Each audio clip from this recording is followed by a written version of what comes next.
Have you ever what if, like, wondered if you went left instead of right? Or thought, what would happen if your favorite stories went in a certain way and didn't end the way you remembered or thought? Well, congratulations! I blame you! It is your fault! We were given crap like Cinderella 3, a twist in a time, or a twist in time, or a cluster blade, if that even time, whatever the hell it's called, a twist in time, a twist in time. It is your fault! I blame you! Well, actually, come to think of it, I've actually what if a few times. I blame myself! Oh, uh, oh, our little mess that proves once and for all that Time Lords should exist in more capacity than Doctor Who. That way we would be prevented from seeing crap like this. Is that because it wouldn't happen because we would have somebody watching the timeline. And what happens is it takes place in between movie 1 and movie 2. Yes, it's a mid-quel. And because of what happens here, movie 2 kind of sort of doesn't happen. More on that later.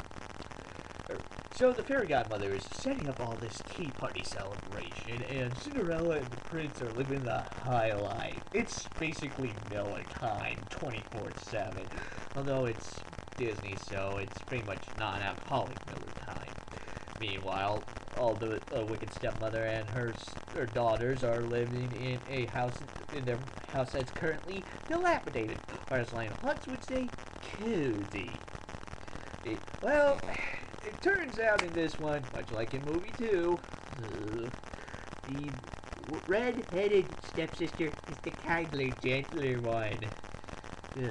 I don't mean in the Looney Tunes, the Tiny Toons, Animaniacs, whatever gag where the two mean bodyguards are named kinder and gentler. I mean, she's nice, but just being mean because the age-old adage of relative peer pressure.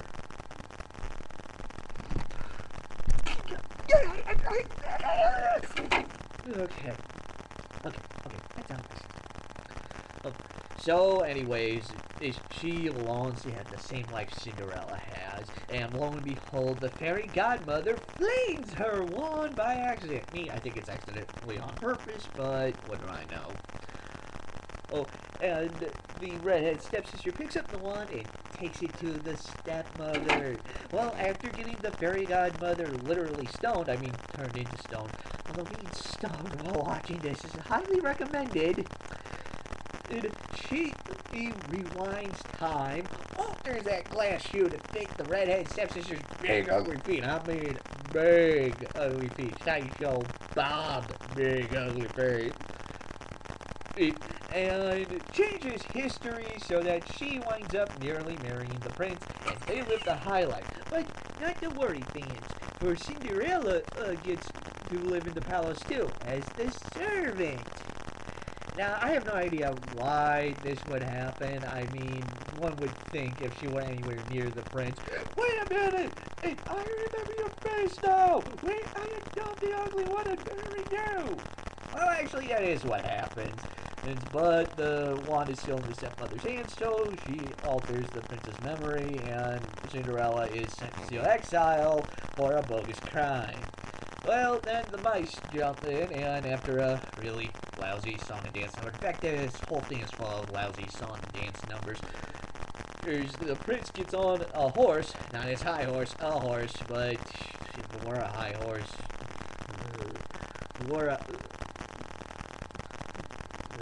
I don't know what I'm saying. This movie affected my mind!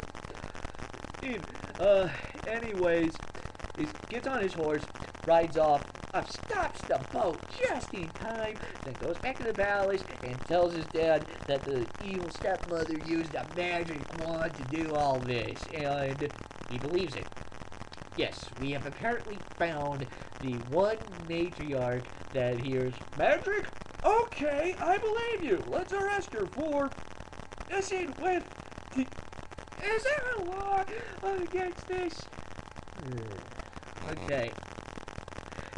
So, but the evil stepmom stays one step ahead of them, uses the magic wand to make her family disappear. So, Cinderella is about ready to get married when suddenly the redheaded stepsister appears looking like Cinderella, once again thanks to the magic wand. And she doesn't want to go through with this, but this evil stepmom convinces her own daughter that if she does, she'll have the very life of Cinderella's, the life she wants. But she still feels guilty. Once again, she is supposed to be the most sympathetic one.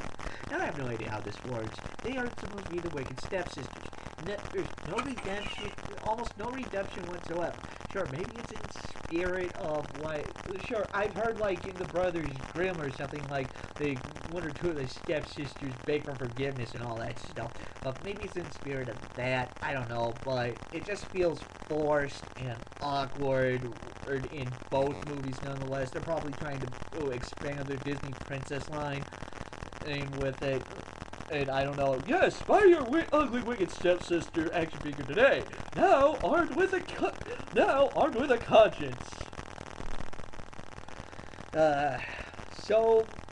Anyways, is the wicked stepmother zaps Cinderella into an evil, hellish version of her white carriage, only it's still pumpkin orange, and Lucifer, the evil cat, is turned into a demonic version of the driver. This is a straight-to-video Disney sequel. Imagination need not apply. So, she's off to pretty much go to hell. When the mice step in and manage to rescue Cinderella just before the hell-worthy trip. So then she decides to get the horse that was forced by the stepmother to take her to hell, and head back to the palace and stop the wedding. Well, she gets there, and it's not exactly her that stops the wedding, but the red-headed stepsister grows, like I said in the joke, grows a conscience, admits to everything, and just as soon as the stepmother is about to zap her with the wand, yes, apparently love is a fleeting thing, even among family, the prince steps in, reflects the spell off the sword, and turns the stepmom and the eviler stepsister into frogs. Now, why am I spoiling the ending for you? Well, here's the thing. At the end of the movie, the fairy godmother is turned back to normal and asks if she wants to reset the timeline to get everything back to normal. But seeing that Cinderella and the prince are still very much in love, she says never mind. Thus, we assume that time stays unaltered. Now, at the very end, after the animated credit sequence, but just before the text-only credit sequence, we see that the stepmom and the eviler stepsister are turned back to normal as punishment for their evil deeds, their permanent service in the palace, and the kinder, red-headed stepsister lives with Cinderella in the palace. This means basically half of Cinderella 2 never happened. In Cinderella 2, Story 3, the stepsisters and the mom are still together. They maintain their status somehow, but in their service in the palace, that doesn't happen. If the redheaded stepsister is living in the palace, that doesn't happen. She still meets the chef from Cinderella 3. I guess that's a fate or something. From Cinderella 2, excuse me. I guess that's fate or something. But, anyways, because she's staying in the palace, and because the stepsister and the other stepsister and the stepmother are servants in the palace, half of movie 2 basically doesn't happen.